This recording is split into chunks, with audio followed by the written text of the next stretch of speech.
So could you start, please, by introducing yourself? Sure. My name is World Experiencer. Amazing. Nice to meet you, I'm happy to be sitting down here with you. So I know you've had a little bit of time to think about what you want to discuss. There are prompts here if you do need some inspiration. And I do have a timer here as well, just to keep us on track. Ideally, we're looking for between 5 to 7 minutes. Sure. But yeah, whenever you're ready, just go ahead, share your story. All right. Best memories in nature. So nature's always got a nice, hold on all of us. It's always there for us. It's always kind of blowing in the wind. I kind of walked in here not knowing what I was going to talk about, but let's see. There was a time when I was doing lots of meditation, and there was a period where I was sitting outside with just coffee, able to sit next to this little creek and look into the trees. And I'm myopic, so very nearsighted, and just enjoying nature and with glasses on.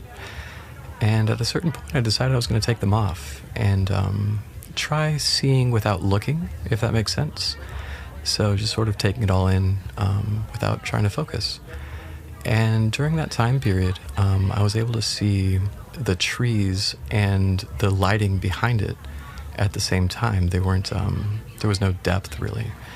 And the lights behind the trees looked more like lights, I suppose, in the tree, that they were kind of hanging there and having their little moment. And the trees were shaded, they were dark and beautiful. As I started just kind of observing and moving around, I felt very grounded. And then I kept turning a little bit, and the sun was coming up, and it started to light part of the tree, where earlier it was just dark and shaded.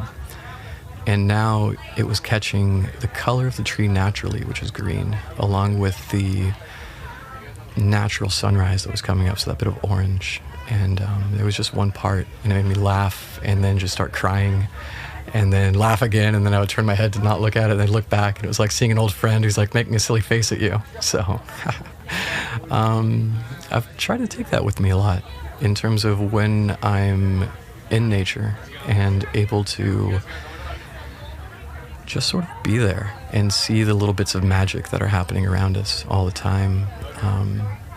Those little lights that are always shining through when the leaves twist and turn, they look like little emeralds. Similar to when you're sitting by the ocean and you're watching the sparkles kind of just sit there and you're taking it in, and it's got some style of pattern that you're aware of, but you can't really put your finger on it. And as well, like when those leaves start moving and twisting like little green emeralds catching the sunlight, you can sit there and just start laughing or crying or appreciating. And so I'm kind of trying to take that with me a little more, and even gesture a couple times to people when we're walking and they're going through something difficult or something that is unpleasant in their own world or mind. And if you can just kind of like guide them to these little emeralds that are glittering for them always, and they might be stuck in their own head, you could be like, you've got trees that are dancing for you and leaves that are swaying in the wind, and it's all right here for you, and you can just find your style of peace, your style of grounding. You can take it in for what it is and not try to figure it out, if that's a good way to say that. Yeah. Very cool. Mm-hmm. Thank you so much for sharing that memory and just like painting such a beautiful picture of appreciating nature. I think it is a really important message to kind of stop, smell the flowers, sit in the grass, all of that. So I appreciate your perspective on that. Would you like to share anything else? Sure. Are any of those parts interesting that you'd like me to continue on? I think within your story, I just really appreciated the emphasis of like slowing down in such like a fast-paced environment to just appreciate your surroundings. So that's kind of my main takeaway from what you just shared. Well, the other point I really like to look at is realizing that nature has a style of consciousness all of its own. because trees as well are aware of us, and they're aware of their surroundings, which is why the seeds from fruit have different methods of being consumed and moved. So they'll put their seeds inside of the delicious fruit. But why would they do that if trees don't have tongues? How is it that they are aware of taste of something else? Why do these fruits have colors if trees don't have eyes? And they're making them bright and vibrant to be able to be seen. Even just, if you look at like what they're called, I think dandelion, that you kind of blow and the seeds kind of fly off. They've chosen their route because they're aware of wind.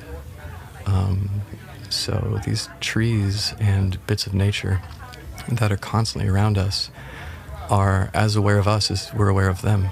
And it's a very interesting thing to notice.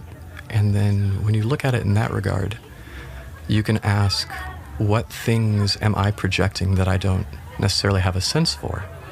Because if a tree doesn't have ears, it shouldn't really be making a sound. If it doesn't have eyes, it shouldn't really be making color. They would all be the same tree. They would all be making the same thing. They would all be having the same method of transporting their seeds. But some have chosen to use wind, or chosen to use animals, or chosen to use whatever it is. So for us as well, we're transmitting things that we might not have a sense for, being the main ones we know of: smell, sight, or what have you. And when you start looking at it in that way, you see a very big interconnectedness between nature and ourselves, and then, of course, back from ourselves towards nature. Definitely. Well, thank you. Thank you for sharing that, too. I've never really considered, I guess, like nature's kind of like also presence in the community, too. So thank you, Ah. I really appreciate you taking the time to sit down and just chat for a little bit. And yeah, excited to share your story. Beautiful. Thank you. We have all received a gift, an expected or anticipated gift for a birthday, anniversary, retirement. Each time we receive that gift, whether it meets our expectation, we feel something: happy, sad, disappointed. The gifts that are unexpected, unconditional, small or large, have the potential of changing the trajectory of a life. Someone pays for your groceries when you're out of money, leaves you a big tip just when you think you can't afford your rent. Those are the gifts that ease our fears, make us grateful, and want to help others. This is a space where we share how those gifts, big or small, make a difference and change our lives. Welcome to the Starfish Connection.